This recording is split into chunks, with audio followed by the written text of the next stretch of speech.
Good evening. I am Andrew Bing, and I am the hearing officer and will be facilitating today's hearing for the Maryland Transportation Authority, abbreviated as MDTA. Today we will be hosting the virtual call-in testimony public hearing that the MDTA is conducting for the Bay Crossing Study Tier 2 National Environmental Policy Act, or NEPA, Draft Environmental Impact Statement, or Draft EIS. We will also be hosting two in-person public hearings. The first one will take place tomorrow, on Tuesday, February 10th, at Broadneck High School in Annapolis, and the second one on Thursday, February 12th, at Kent Island High School in Stevensville. These two in-person hearings will begin at 5 o'clock p.m. to provide the opportunity for attendees to ask questions and review materials in an open house format prior to providing testimony. Information boards will be on display with staff members available to discuss and/or answer questions. The testimony portion of the in-person hearings will take place starting at 6 o'clock p.m. until approximately 8 o'clock p.m. A presentation will be made, and then the public will have the opportunity to provide their testimony publicly or privately to a court reporter. Please note there will not be a question and answer opportunity during the testimony portion of the hearings. To turn on live captions and subtitles, select the CC Show Captions button in the bottom middle of your screen. Before getting started, we would like to recognize any elected officials joining us this evening.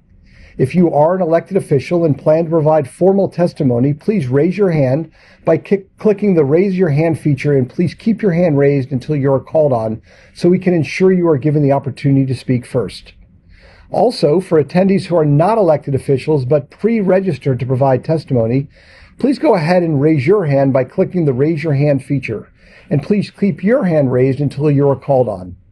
Again, please only raise your hand at this time if you are an elected official or pre-registered to speak. At the end of the presentation, I will give instructions to everyone who has joined us on how to enter the speaker queue to provide testimony. I will be the hearing officer and am responsible for running today's public hearing. Today's hearing is being held jointly by the MDTA and the Federal Highway Administration. On behalf of these agencies, I welcome you. The purpose of this virtual hearing is for interested parties to learn about the Tier 2 Study Draft EIS, Alternatives Analysis, and Environmental Impacts, to review the MDTA's Recommended Preferred Alternative, abbreviated as MDTA-RPA, and to provide verbal testimony. We hope you have had the chance to review the public hearing materials and Draft EIS on the project website or at one of our Draft EIS viewing locations. Today, I will introduce the MDTA Bay Crossing Study project team members who are joining us as panelists, share a video that reviews and summarizes the public hearing display boards, explain Title VI in the Civil Rights Act of 1964, review the hearing procedures, and identify ways for you to comment on the draft EIS and the MDTA RPA. I will then begin the public testimony. Today's public hearing is being audio recorded. The official transcript of the public hearing testimony will become part of the project record and will be available for public review on the Bay Crossing Study project website. At this time, I'd like to ask the panelists attending tonight's hearing to introduce themselves. Thanks, Andrew. Hi, I'm Melissa Williams, MDTA Director of Planning and Program Development. And I'm Heather Lowe, MDTA Manager of Planning and Community Relations. We would now like to show a pre-recorded video that provides an overview and summary of the public hearing display boards. The video is approximately 20 minutes long. After the video concludes, we will begin the live testimony portion of tonight's public hearing. We will start the video now.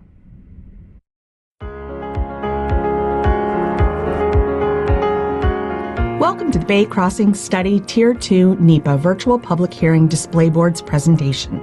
These display boards provide a summary of the Draft Environmental Impact Statement and the MDTA's Recommended Preferred Alternative.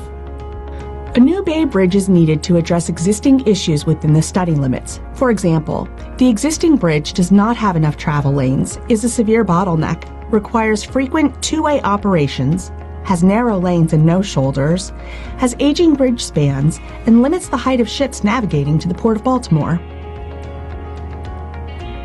To address these issues, the MDTA recommends a new, modern Bay Bridge. After evaluating 7 alternatives, the MDTA recommends Alternative C.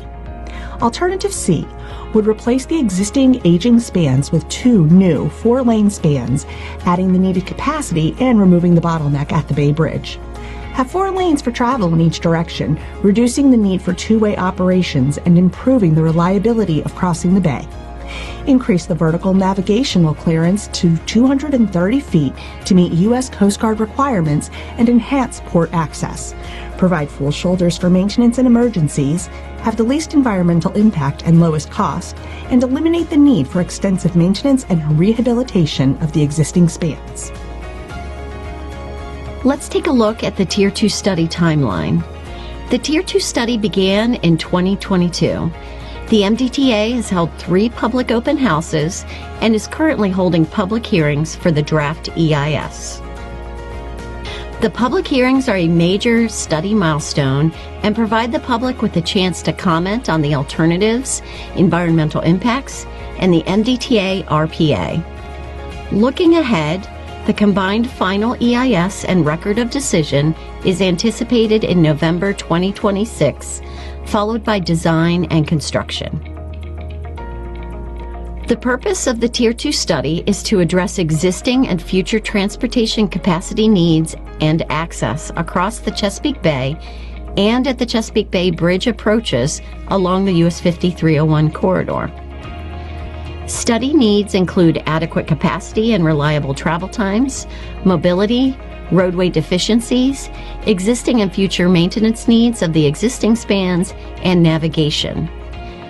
The MDTA is also considering 2 important objectives for this major infrastructure project: environmental responsibility and financial responsibility. Alternative C is the MDTA RPA because it would be the least costly alternative, ranging from $14.8 to $16.4 billion without an optional shared use path, and from $16.1 to $17.6 billion with an optional shared use path. We will discuss the shared use path in more detail later. Please note that these costs are based on a planning level cost estimate. Alternative C would remove the bottleneck at the Bay Bridge in both directions on non-summer weekdays and in the eastbound direction on summer weekend days. It would have the least impact to environmental resources such as parks, historic properties, wetlands, non-tidal surface waters, and other natural resources, as well as private property. Please note that Alternative C is the MDTA's recommendation. The MDTA and SHWA will identify a selected alternative in the combined final EIS and record of decision following the review of agency and public comments on the draft EIS. As mentioned, the MDTA evaluated 7 alternatives, including a no-build alternative and 6 build alternatives. Each of the build alternatives would include the construction of 2 new Chesapeake Bay Bridge spans, replacing the existing spans. They differ by the number of lanes on the new bridge and US 5301 approach roadways, as well as location of the new bridge spans, with one span north or south of the existing spans and the other between them. The build alternatives would also include a financial commitment for transit improvements, along with an optional bicycle and pedestrian shared use path. Alternative A, or the no-build alternative, does not meet the study's purpose and need, but serves as a baseline for comparison with the build alternatives. It would retain the current bridge and lane configuration, offers no capacity improvements, and would require extensive maintenance and rehabilitation, leading to increased congestion. The no-build alternative would cost approximately $3.8 billion in today's dollars in maintenance of the Bay Bridge through 2065, including major rehabilitation. In contrast, alternatives B and C propose a 6-8-6 lane configuration. They would have 8 lanes across 2 new spans, 4 in each direction, with 6 lanes on both shores. The transition from 6 to 8 lanes would occur west of Oceanic Drive and east of Cox Creek. Alternative B would build 1 new span just north of the existing spans and 1 between the existing spans. Alternative C would build 1 new span just south of the existing spans and 1 between the existing spans. Both alternatives are 8.3 miles in length and would include modifications to some interchange ramps. Alternatives D and E propose an 888 lane configuration and would widen US 5301 to 8 lanes throughout the corridor, with 8 lanes across a new 2-span bridge. The transitions from 6 to 8 lanes would occur at the Maryland 2 and Maryland 450 interchange and at the US 5301 split. Alternative D would build 1 new span just north of the existing spans and 1 between the existing spans. Alternative E would build 1 new span just south of the existing spans and 1 between the existing spans. Alternatives F and G propose an 8-10-8 configuration and include 10 lanes across a new 2-span bridge with 8 lanes on US 5301. Similar to alternatives D and E, the transitions from 6 to 8 lanes would occur at the Maryland 2 and Maryland 450 interchange and at the US 5301 split. The transitions from 8 to 10 lanes would occur west of Oceanic Drive and east of Cox Creek.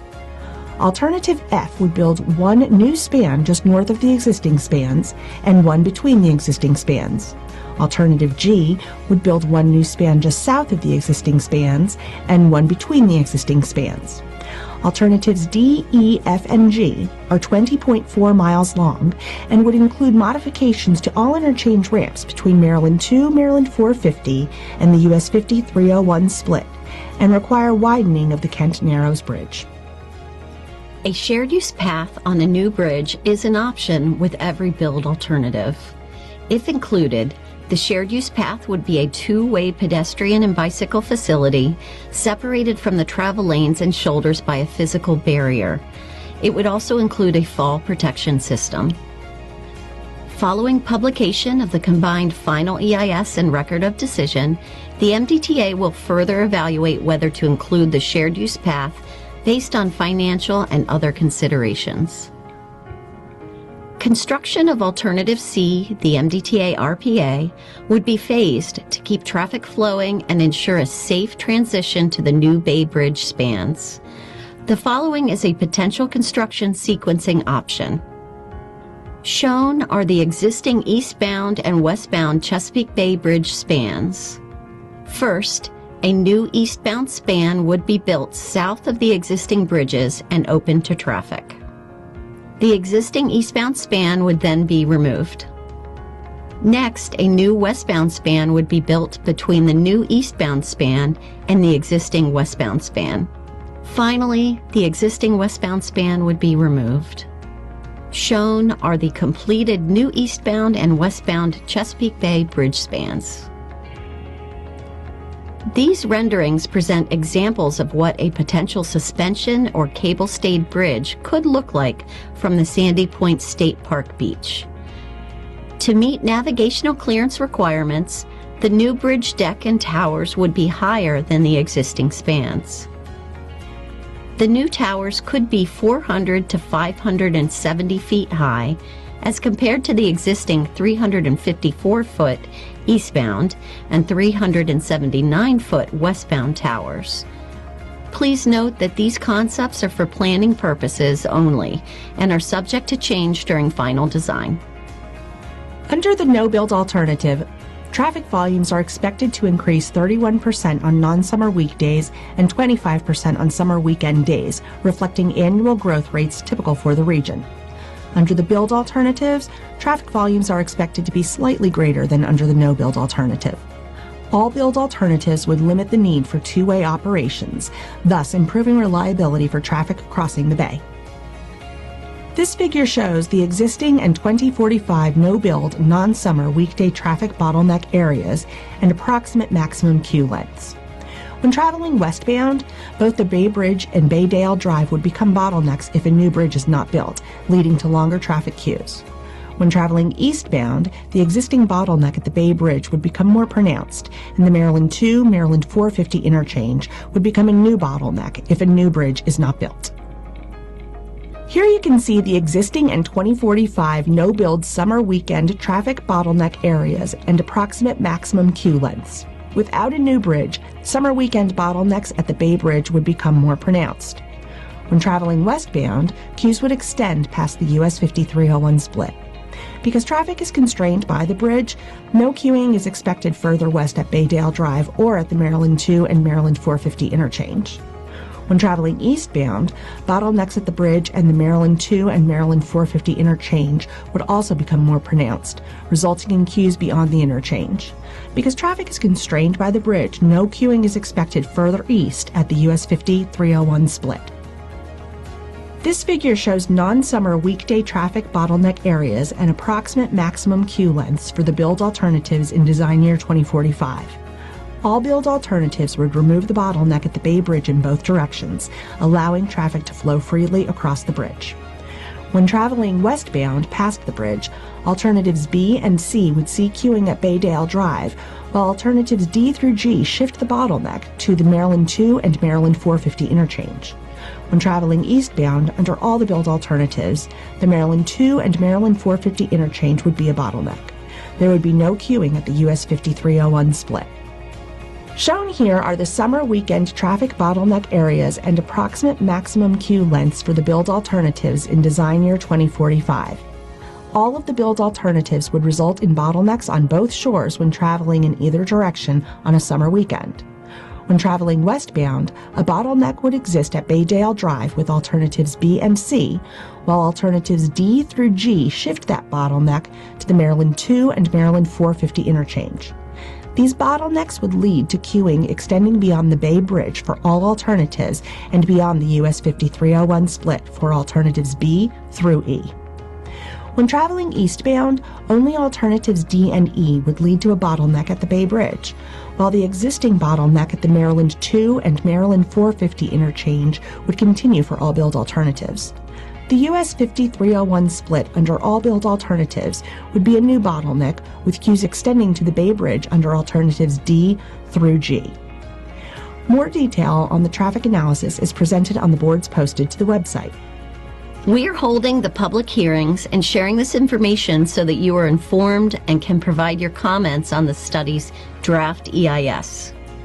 An EIS is required by the National Environmental Policy Act, or NEPA, and supports decision-making by describing the potential environmental impacts of the proposed project alternatives. The Tier 2 study draft EIS includes the purpose and need, alternatives, existing environmental resources and potential impacts, mitigation measures, and public and agency input used in the development of alternatives and in decision-making.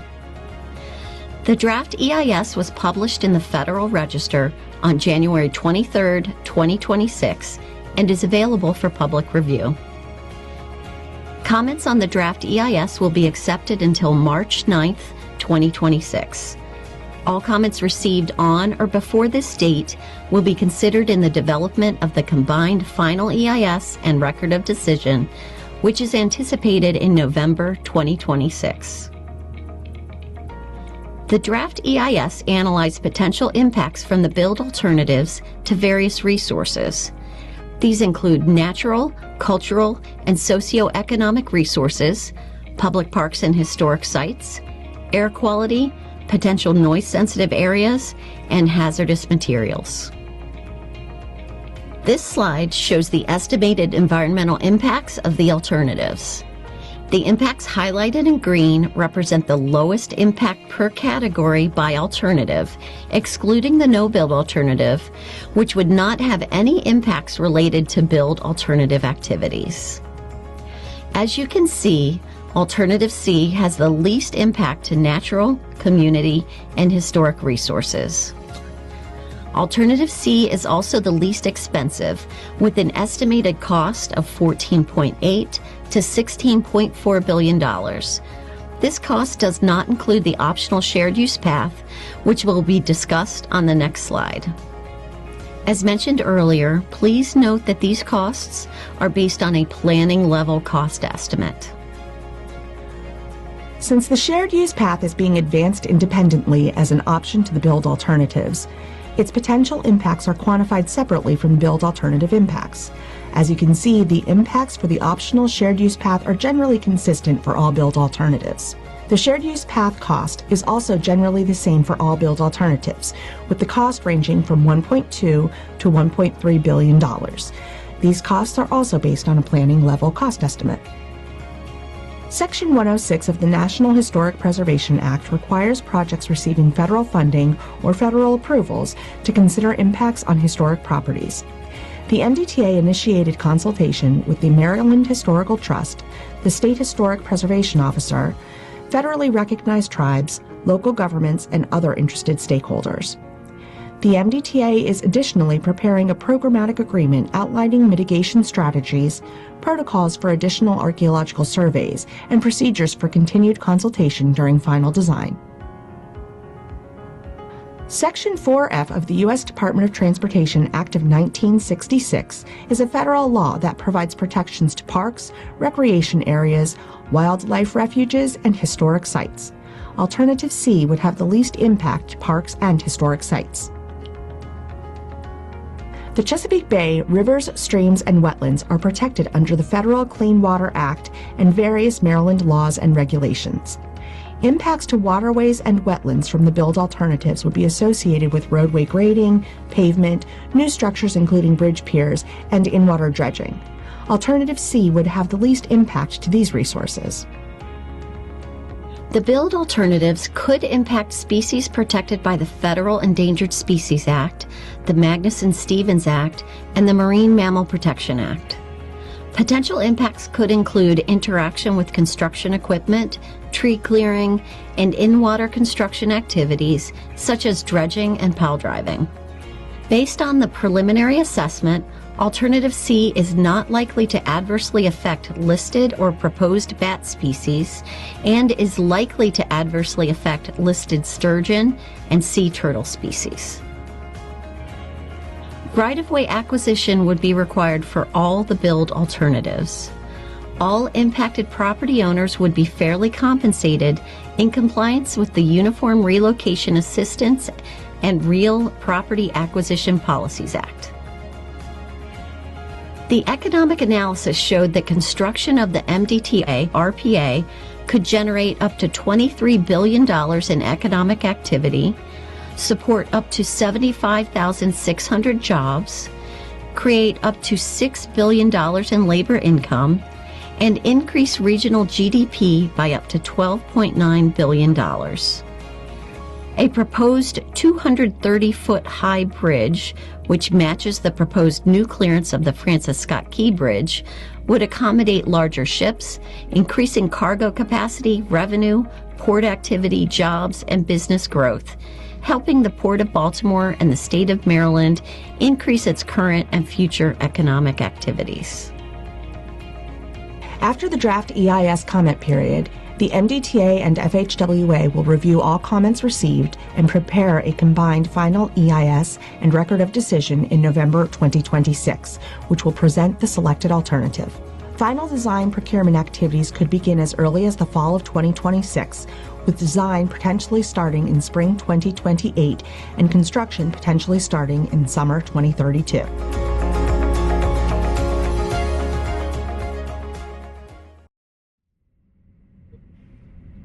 Thank you for watching the video. As a reminder, the boards shown in the video are available on the project website and will be displayed at the upcoming in-person public hearings. Before starting the live testimony portion, we will take a moment to review the Title VI and share the ways you can provide comments on the draft EIS and the MDTA RPA. On behalf of the Title VI of the MDTA Title VI officer, I will explain the significance of Title VI and how it relates to the transportation project planning process. The MDTA is committed to incorporating Title VI of the Civil Rights Act of 1964 practices during the NEPA planning process, from scoping through the combined final EIS and record of decision for the Tier 2 study. Meaningful participation from individuals and groups historically excluded, overburdened, and underserved is encouraged. The MDTA is ensuring the needs and concerns of individuals and communities are incorporated into the Tier 2 study to establish a fair and equitable transportation decision. Title VI provides that no person on the grounds of race, color, national origin, sex, English proficiency, or disabilities be excluded from participation in, be denied the benefits of, or be subjected to discrimination under any program or activity. For more information on Title VI and to take the Title VI survey, visit the study website at baycrossingstudy.com. There are multiple ways to comment on the draft EIS and the MDTA RPA. You can provide private one-on-one or public oral testimony during the in-person public hearings or public oral testimony during this session. You can also complete a comment form online or at one of the in-person hearings, or send an email to info@baycrossingstudy.com. Leave a message at 667-203-5408, or send a written letter to Bay Crossing Study, 2310 Browning Highway, Baltimore, Maryland, 21224. Details on ways to comment can be found on the project website, baycrossingstudy.com, by visiting the Submit Comments page under the Public Engagement tab. Comments must be received before 11:59 p.m. on March 9th, 2026. If you have not done so already, please visit baycrossingstudy.com to sign up for project notifications and view the displays presented at this public hearing. I will now pass it back to Andrew, who will review the hearing procedures. Thank you, Melissa. Again, the purpose of this public hearing is to allow interested parties to provide public comments on the draft EIS and the MDTA's RPA. Today's public hearing is being broadcast via the internet and by phone. The MDTA panelists and hearing officer will be listening to all public comments. My role as the hearing officer is to run a professional and orderly public hearing. I understand how important the issues are related to the draft EIS and the MDTA RPA, and I take my role as hearing officer seriously. I am committed to providing members of the public an opportunity to provide comments in an organized, fair, professional, and orderly manner. Offensive or profane language will not be allowed. After one warning, if offensive or profane language continues, the call will be ended or the speaker will be disconnected. I also want to let everyone know that we will not be answering questions or responding to any comments made during the hearing. All comments received, whether at the hearing through oral testimony or through other methods, such as comment form, email, phone, or mail, will be considered. The MDTA will respond to comments in the combined final EIS and record of decision anticipated in November 2026. If you have joined us today to listen to the public hearing and would like to provide live testimony, please raise your hand when prompted and you will be added to the speakers queue. When it is your turn to provide testimony, you will see a pop-up prompt asking you to unmute. If you are joining by phone and would like to join the speaker queue, please press star 9 to raise your hand. When it is your turn to provide testimony, you will be prompted to unmute yourself by pressing star 6. We are interested in hearing comments from all participants. Please remember that the hearing is being recorded. Speak directly and clearly into your phone or computer and provide your full name, address, and any organization you may represent. To ensure that everyone is heard, there will be a 3-minute time limit for public testimony and a 5-minute time limit for elected officials. The time will start after you introduce yourself. When providing testimony, a single tone will sound when there are 30 seconds remaining. A double tone will sound when you have 10 seconds remaining, and at that point, you should wrap up your testimony. I will then remind you at the end of your time. As the hearing officer, if you are unable to conclude your comments at the end of your time period, I will ask you to wrap up your testimony, and then I will unfortunately have to mute your audio and move on to the next person in the queue. As a courtesy, elected officials will be given priority to speak first, and as noted earlier, will be provided 5 minutes to provide testimony. Elected officials will then be followed by the pre-registered speakers. After that, anyone else who wishes to testify will be invited to raise their hand, and please keep your hand raised until you are called on. I will call on the first person in the speaker queue to provide comments. So we're going to move forward to our people who have indicated they would like to provide testimony. Again, if you're an elected official, please go ahead and hit raise your hand on the computer again, or star 9 if you're calling in by phone. And if you've pre-registered, go ahead and raise your hand. And at this point, any caller that anyone who's joined us that wants to provide comments can go ahead and click raise your hand. So right now, our first caller is Karen Green. Karen, you'll see a prompt to unmute yourself. Once you click unmute, if you could state your name, spell your name, provide your address, and any organization that you may be representing. Yes, good evening. My name is Karen, Karen, Green, Green. My address is 1716 Bats Neck Road, Stevensville, Maryland, 21666.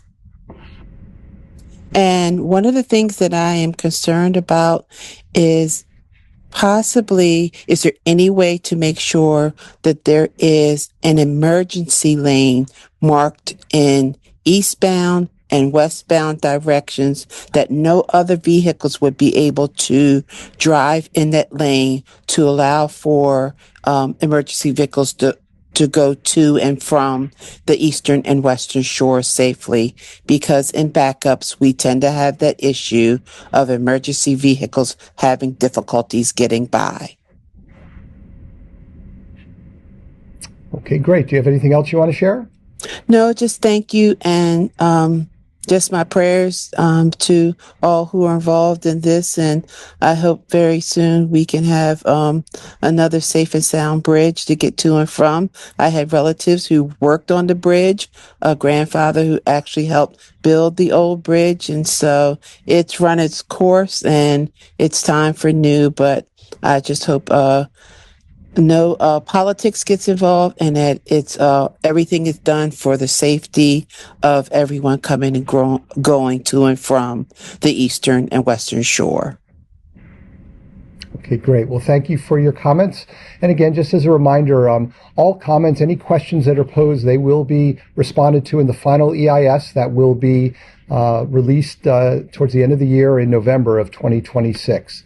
So we're going to go on to our next caller. We have Michael Jackson, and after Mr. Jackson will be E.T. Bryant.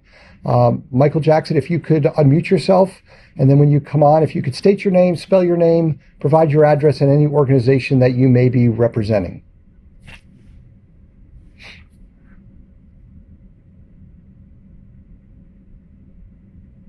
Okay, we're not hearing you right now. Again, you should see a prompt that indicates that you need to click on that to unmute yourself. And then when you come on, again, state your name and spell your name and your address, please.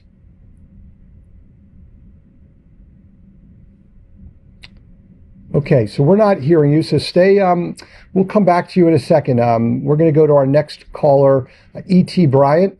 Again, you should see that you'll be unmuted. You'll need to click on that, and then when you come on, state your name and spell your name and provide your address, please.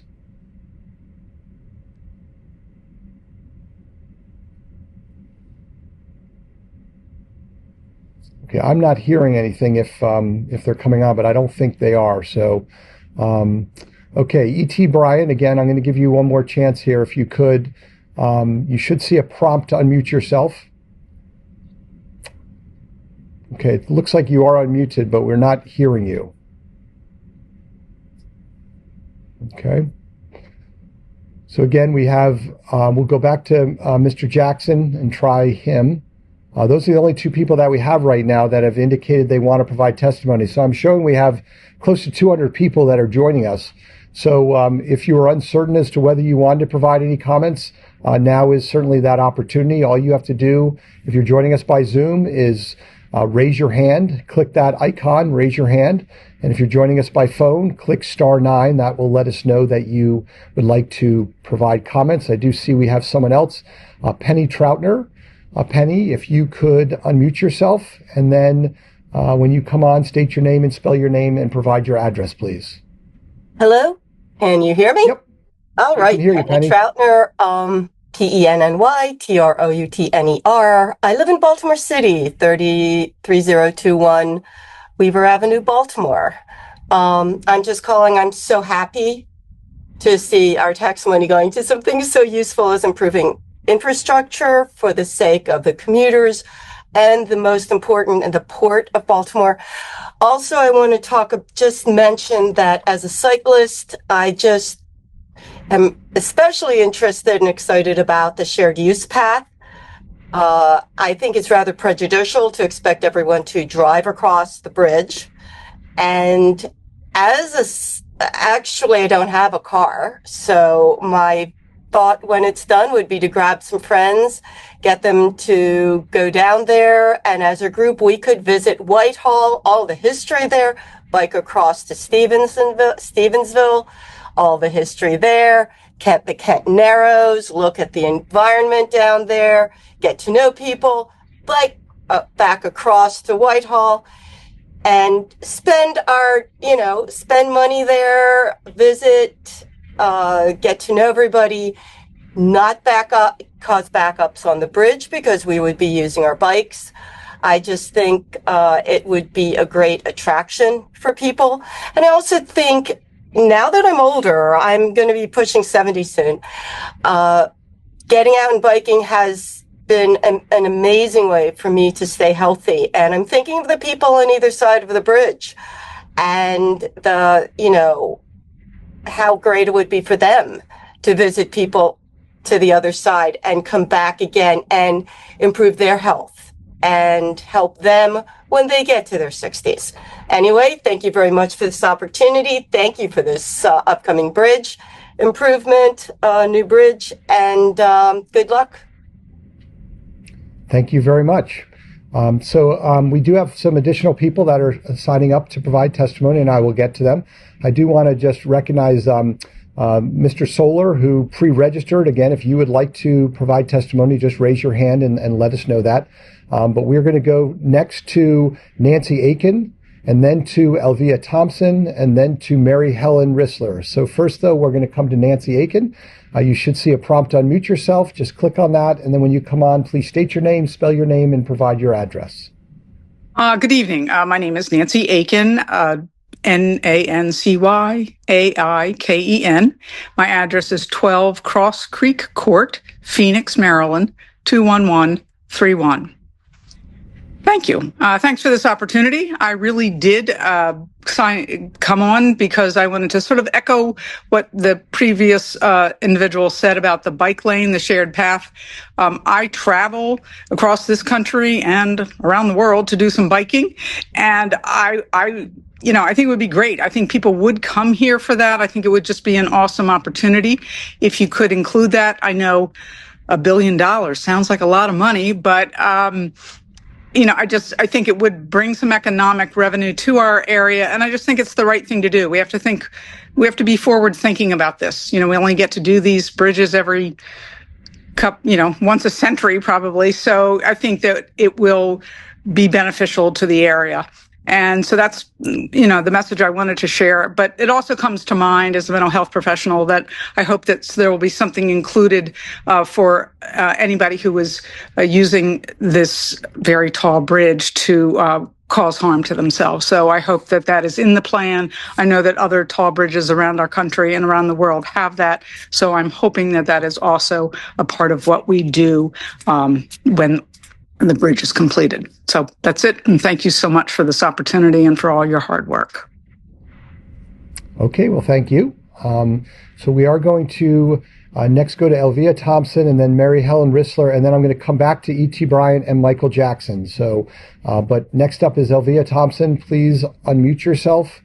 And then when you come on, please state your name, spell your name, and provide your address. Good evening, Elvia Thompson. It's ELVIA THOMPSON. I live in Annapolis at 2553 Riva Road. I'm not representing anybody but myself, but I am a longtime environmental advocate. So I have a couple of things for you. 3, actually. One is that the shared path should not be an option. It should just be part of this, period. And secondly, I would love to see a dedicated lane for public transit, maybe not for tomorrow, but in the future, so that there could be a lane for light rail, or even a dedicated bus lane, so that we're not building something that is automobile dependent only. You see what I mean? And then the final point is that I would love to see, when you rebuild Route 50 and the other approaches to the bridge, that native plants are planted in the medians instead of turf that has to be mowed and that does nothing for the environment and the critters that live with us. So I'd like to see native plants that support monarch butterflies, birds, bees, etc. And that's about it. Great. Well, thank you for your comments.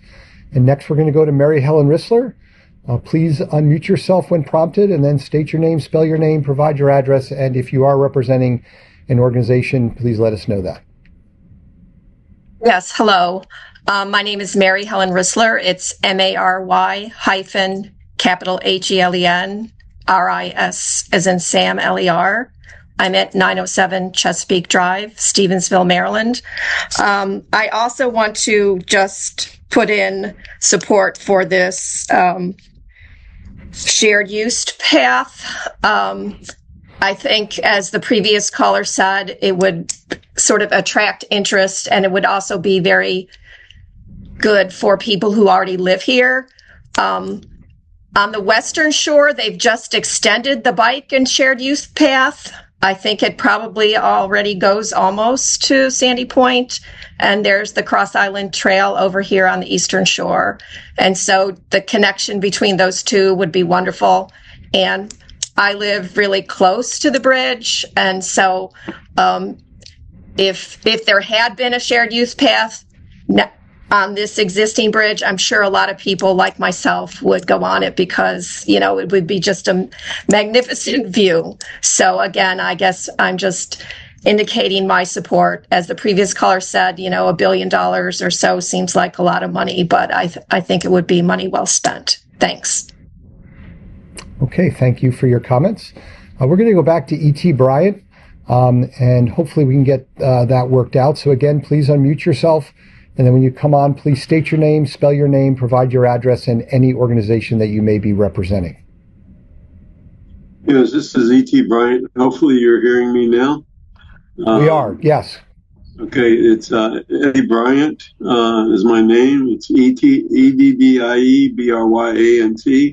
and I live at 1378 Hazelnut Court here in Annapolis, Maryland, which is. I'm just going to interrupt for one. I'm going to interrupt for 1 second. You'll have all of your time, but we're having a little trouble hearing you. So I don't know if you could get closer to the computer or just speak up. But we just want to make sure we can hear you. Okay, 1378 Hazelnut Court, Annapolis, Maryland, in the Cape St. Clair area. So you're probably well aware that in the summertime we have a really bad thing with congestion. And basically we almost just don't go anywhere on the weekends in the summer because there's so much traffic and everything on Route 50 and spilling off of 50 onto College Parkway and St. Margaret's. So, you know, I've been wondering why it wasn't considered to build a bridge maybe north of Baltimore up in the Bel Air area or to the south of Annapolis down towards maybe Route 4 in that area, because that would help to relieve the traffic off of Route 50. I'm not really understanding why building another bridge would actually relieve the traffic on Route 50. And, you know, that's what my goal is, to try to make sure that we can get around. Actually, as a local resident here, it's very difficult in the summertime. Thank you very much. I appreciate it. Okay, well, thank you for your comments. And just as a reminder, if you go to baycrossingstudy.com, you can get all sorts of information about this study, not just the Tier 2 study that we're doing right now, but also the Tier 1 study that talked about all the information about how the decisions were made and the information that was received in terms of you know, where the new bridge will be. So go to baycrossingstudy.com. We're going to go to our next caller, Michael Jackson. After that will be Daniel Pascal. Mr. Jackson, when you come on, please unmute yourself and then state your name, spell your name, and provide your address and any organization you are representing. Good afternoon. I hope you can hear me now. We can, yes, loud and clear. Fantastic. Michael Jackson, MICHAELJACKSON. My address is 12023 Bronze Gate Place, Silver Spring 20904.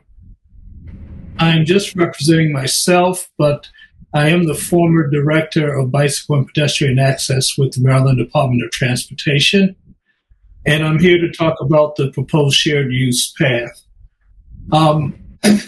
I think building this could be a tourist attraction within itself. not to just mention the pedestrian and bicycle transportation benefits, but if you look at the Mario Cuomo Bridge that carries Interstate 87 across the Hudson River, they have a bridge path. It was opened in June 2022, 3.6 miles. I walked it, and along the pullouts of the bridge, there's all kinds of opportunities to educate people on various issues from bridge construction, the marine life, shipping life, culture of the Hudson. There are welcome centers on either side that you can get food and drink. I think that such a facility would help businesses, including new bike stores, a bay shuttle service for people who walk on one side and need to get back to the other side. It provides for wonderful physical fitness activities. It said that there's nearly 650,000 people have walked across the Como Bridge since it first opened. Up in Canada, Detroit, there's the Gordie Howe Bridge that's being built by Canadian authorities that will connect Windsor, Ontario with Detroit, Michigan. That will include a 1.5 shared use path as well. So I think because of the spin-off economic benefits that a shared use path would provide, I urge MDTA to actually build such a facility. Thank you for your time. Thank you. We're going to go to Daniel Pascal next, and then after that we have a caller with the last three digits of 249. So we'll come to you after that. So Daniel, if you could come on, unmute yourself, state your name, spell your name, and provide your address and any organization that you might be representing.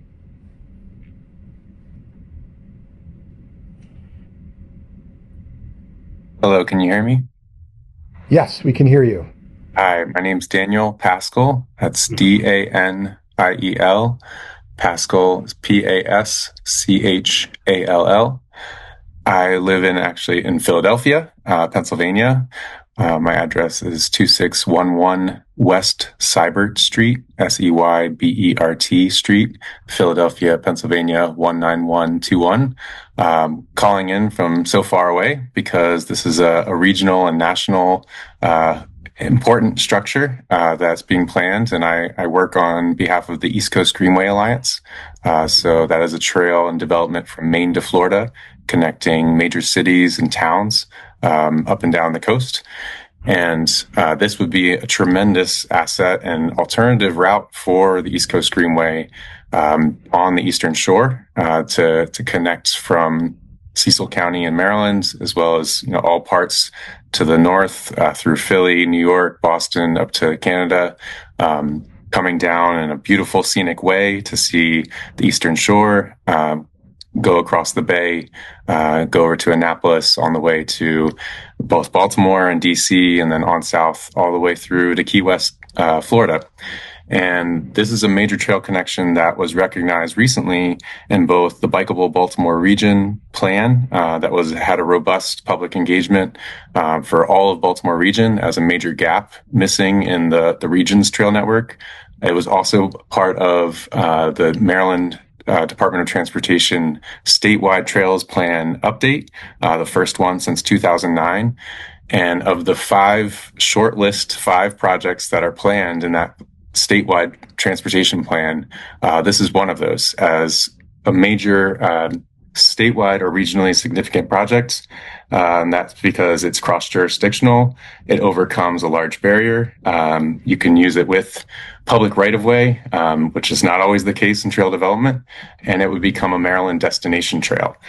So it's basically check all the major boxes of why this would be so important. And even though, it's been cited about $1 billion for the cost of it, that's a small fraction of the overall, 16 billion or however many for actually building the whole structure.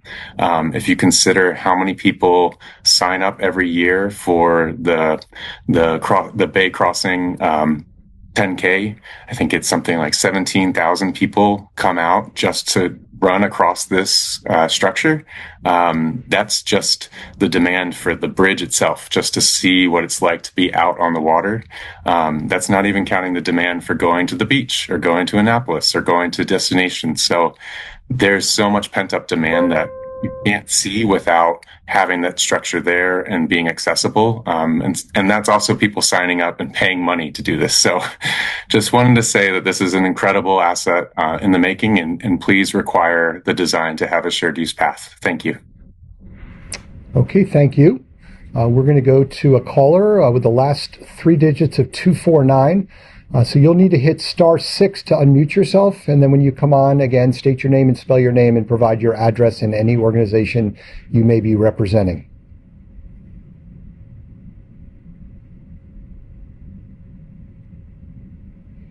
Okay, again, a caller with the last three digits of 249. You'll need to hit *6 to unmute yourself on the phone. We're not hearing you.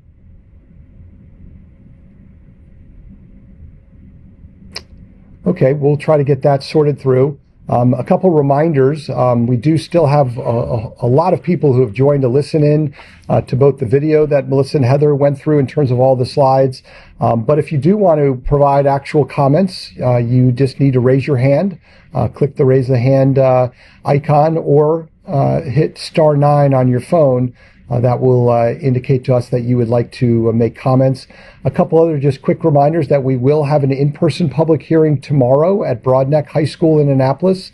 The open house portion of it will be from 5 to 6, and the testimony portion will be from 6 to 8. And then on Thursday, we'll be at Kent Island High School. Again, the times will be the same, 5 to 6 for the open house, and then 6 to 8 for the testimony portion. So we do have one other person who just indicated they'd like to provide comments, but let me go back to caller 249 again. I see your hand is still raised. Let's try to get you on. Again, try to hit *6 to unmute yourself, and let's see if we can get you on. Okay, we're not hearing anything. I'm going to go to our next person who signed up. I just have one name. It says Endicott. So you need to unmute yourself.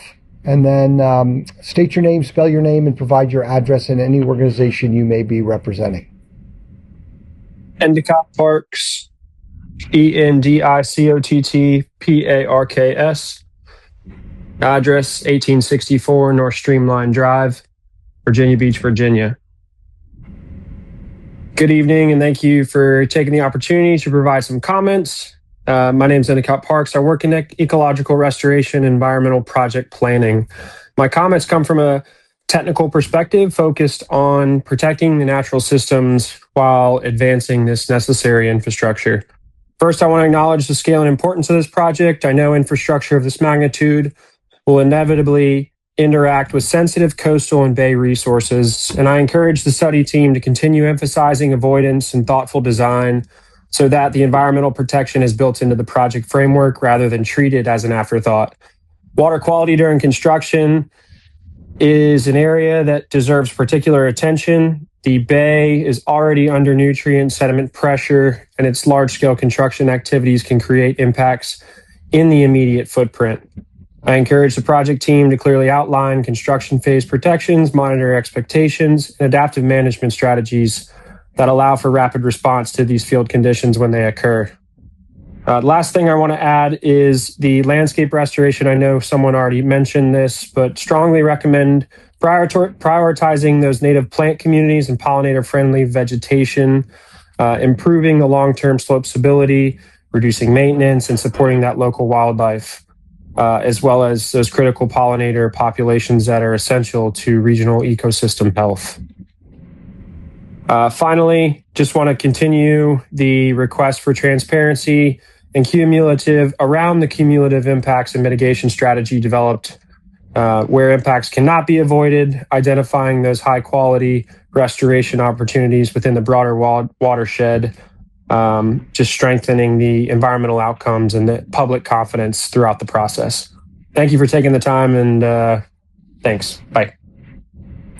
Thank you for your comments, and we'll now go to our next person. All we have is one name. It just says Rich, but if you raise your hand and your name's Rich, you need to unmute yourself and then state your full name, spell your name, provide your address, and any organization you might be representing.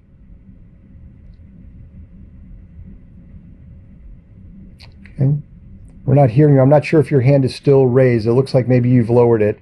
So right now, we don't have anyone who has raised their hand indicating they'd like to provide comments.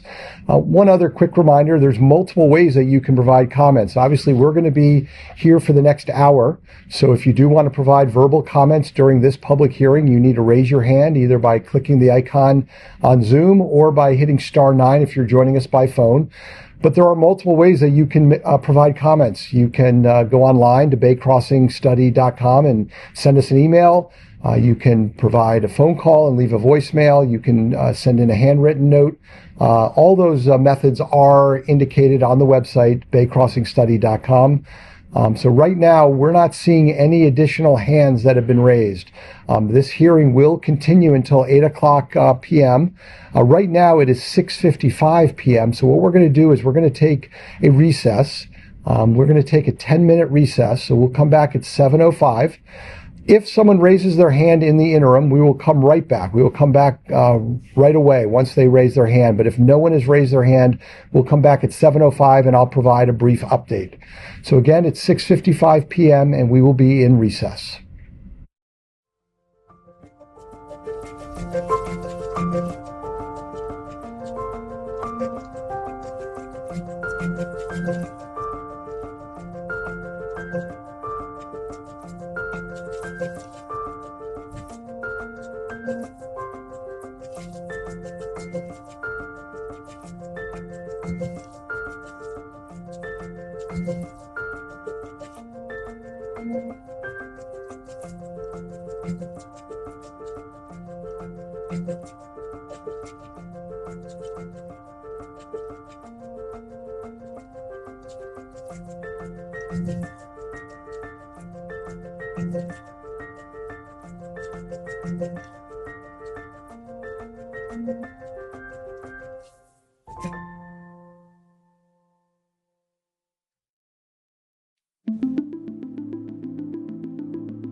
Okay, we're coming back a little bit early. We do have someone who raised their hand, but again, as a reminder, if you would like to provide comments, click the raise the hand feature on your Zoom. And if you are on by phone, you need to click *9 on your phone. And then when you do come on, it'll be *6 to unmute yourself.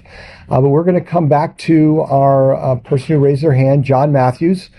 John, you need to unmute yourself, and then when you come on, please state your name, spell your name, provide your address and any organization that you may be representing. And just as a reminder, you have 3 minutes. Hi, good evening. My name's John Matthews. I'm here with my wife in Laytonsville, Maryland. It's John Matthews, JOHNMATTHEWS, at 20500 Farcroft Lane, Laytonsville, Maryland, 20882. I'd just like to voice my support for the bicycle lane. We were very disappointed that when they rebuilt the Harry Nice Bridge, they didn't include a facility like that. We travel all over the country riding on our tandem bike, and we regularly drive our car with our tandem from Montgomery County across the bridge to ride around Kent Island and the Eastern Shore over in Graysonville and Stevensville, and on the Cross Island Trail and all the surrounding bikeways on Kent Island.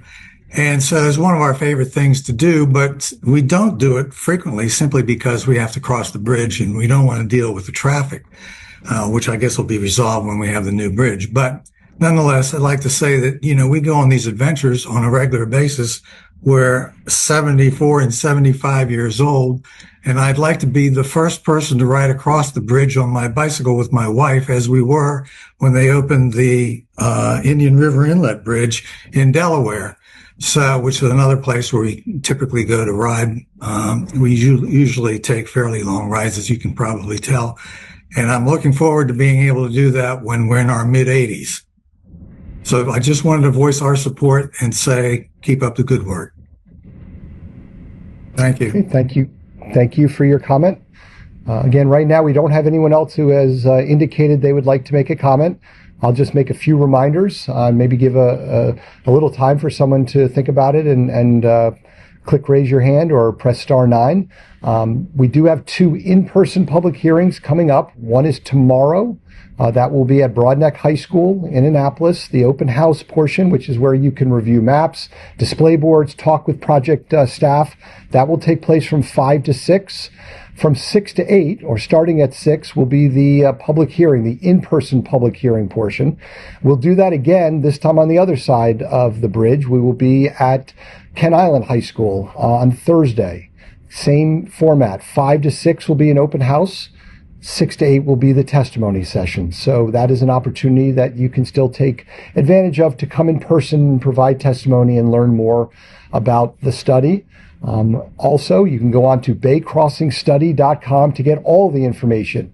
As I indicated, as we saw earlier, Melissa and Heather went through the display boards. There is a video on the website that goes over all that information, as well as all the boards, and all the information of the study is on there. So you can go and review that information and then provide a comment. You can provide that comment by email, by leaving a voicemail, by writing a letter.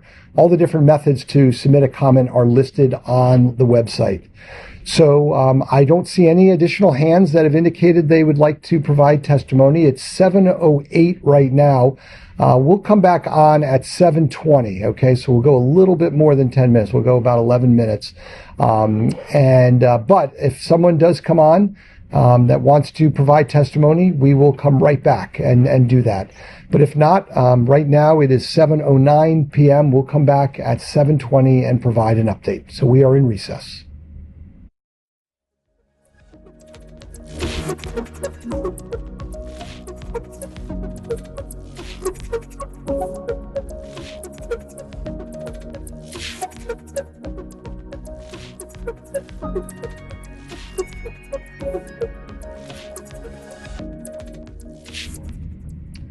Okay, well, that might have been the quickest recess ever. We're coming right back because we do have someone who raised their hand.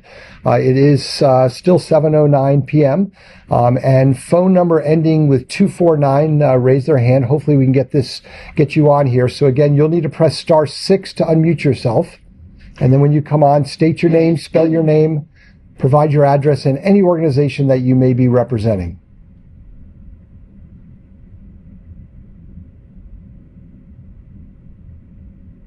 Okay, we're not hearing you here. So again, you've got to press that star button on your phone and then press 6 to unmute yourself. We'll just give it another. Okay, it looks like you've unmuted yourself. You, yep, say something. Yes, this is Francis Seaman, Sr. here. I'm calling in relation to the studies that have been done. And my recommendation is that Mr. Seaman, I'm going to interrupt you. I'm going to interrupt you just very quickly. If you could restate your name and then spell your name and then provide your address for the record. Sure. Francis, Francis, middle initial M, Seman, Senior, 1315 Willow Road, Dundalk, Maryland, 21222. Great, thank you. Now you'll have 3 minutes and you can make your comments. In relation to the studies that have been done for a crossing across Chesapeake Bay, my recommendation is that you come across on the Beltway at 695 in Edgemere, Maryland, goes through North Point State Park, across over to Tolchester. You build the entire structure on pillars. It will not affect the local traffic, and it will relieve time frame for people going from the western side of the bridge to the eastern side. They will save 45 minutes thereabouts, and whenever there was a backup on the Bay Bridge that is there now, your time will be increased for less time to go across the new bridge to be proposed, as I have proposed for many years. People don't understand that you already have 2 bridges there at the eastern shore, Chesapeake Bay, and I come from an area in Pittsburgh, PA. They have multiple bridges there to accommodate the traffic for the different streets.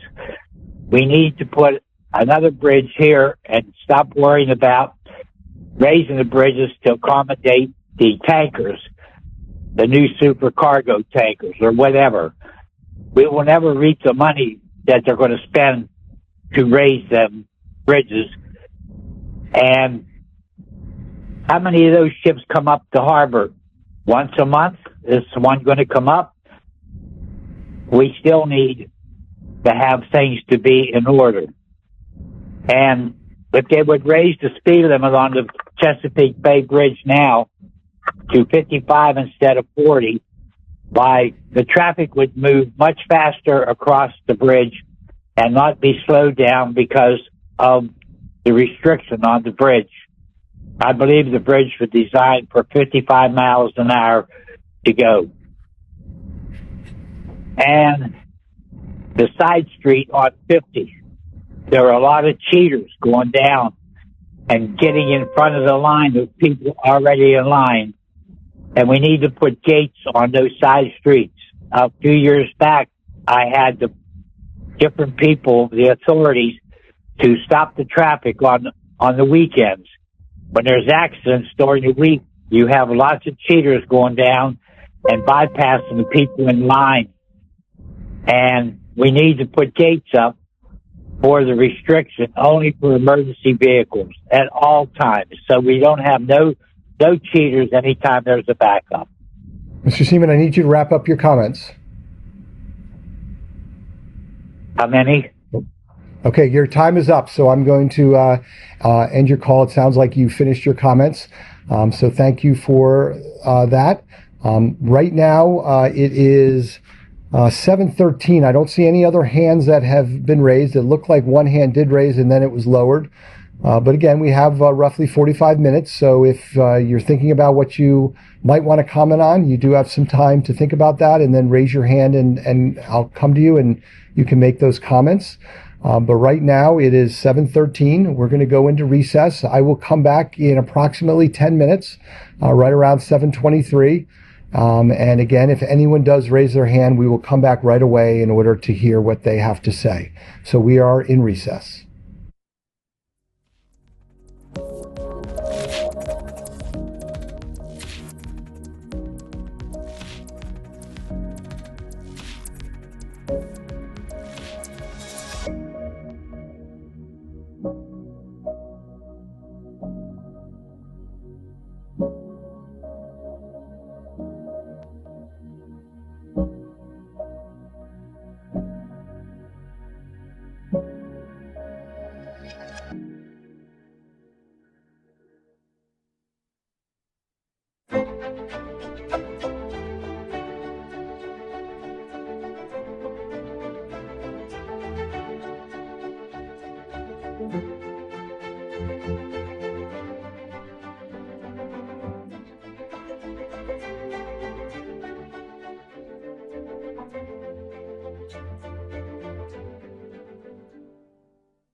Hi again, everyone. It is 7:23 right now, and we're coming back from recess. We do not have anyone else who has raised their hand, so we have no one else who has indicated they would like to provide comments during this public hearing.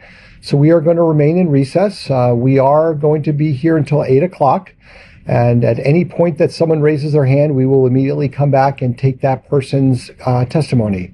But right now, again, it is 7:23. We're going to take a 10-minute recess to 7:33.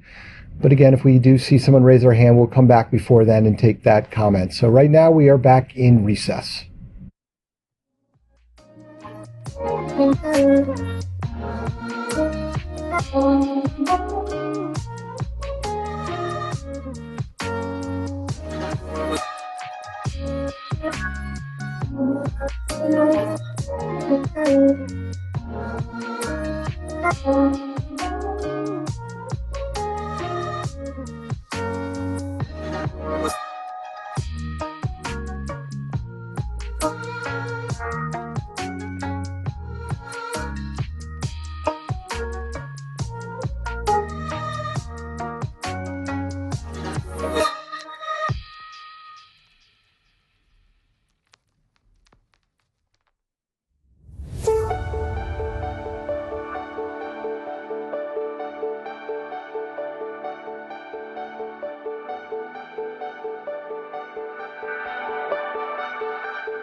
Okay, it's 7:33 p.m. We're back from recess, and we're going to go right back into recess because we don't have anyone who has raised their hand.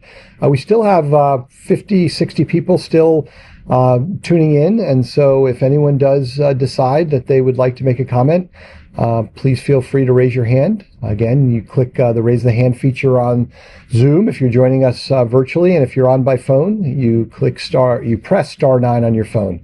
We're going to come back from recess at 7:43. Again, this hearing will run until 8 o'clock tonight, but at 7:43 we'll give our next update. And as I've said before, if we do see someone raise their hand, we will come right back on and take that person's comments. So right now we are back in recess.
Okay, we're back from recess at 7:43 p.m. Again, this hearing will continue until 8 o'clock p.m. tonight, but we do not have anyone else who has signed up to provide testimony.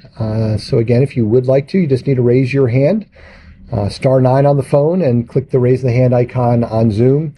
But we're going to remain in recess. We'll come back at 7:53 for our next update, and then we will wrap up at 8 o'clock. So again, we are in recess.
Okay, it's 7:53 p.m. We're going to remain in recess. There still is a chance that someone might want to provide testimony, but I will come back at 8 o'clock to close out the hearing.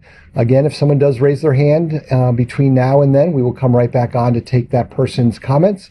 But we will remain in recess and come back on at 8 o'clock to close out this hearing. Thank you.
Okay, it's 8 p.m. and we are going to wrap up the hearing.